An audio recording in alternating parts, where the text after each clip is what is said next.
এটা গাংদুয়া dam. গাংদুয়া dam এখানে actually ড্যামটা খুবই ছোট, তো এর সাইডে যে ওয়াটার লাক্সটা এরিয়াটা অনেকটাই বড় এরিয়া। এটা এখান থেকে ঠিক এটা এটা ড্যামের পোর্শন আর কি। ড্যামের থেকে এখান থেকে শুরু হয়ে টোটালটা ডান দিকে দেখুন, যতটা দেখা যাচ্ছে টোটালটাই ড্যামের এরিয়া।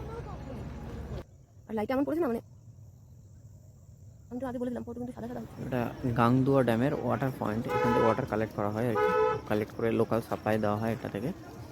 আর এই যে দেখুন যাচ্ছে, এখানেও শীতের সময় এটা এখানেও বোটিং হয় আর কি। এগুলো হচ্ছে ওই ভুটভুটি টাইপেরই, ওটাতে করে ড্যামের মাঝখানের দিকে নিয়ে যায়, ওয়াটার লাক্স এরিয়ার মাঝখানে।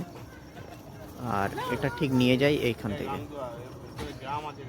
ঠিক আছে, এখান থেকে নিয়ে যাওয়া হয়, নিয়ে ওই যে নিয়ে যাওয়া হচ্ছে। থেকে যে নদীটা বেরিয়েছে সেটা হলো ওই শাইলি নদী।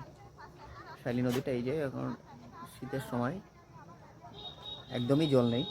আর অনেকে দেখুন ওখানে যে ফটো শ্যুট করছে, অনেকেই গেছে আর কি। আর পাশে দুদিকটা চাষের জমি।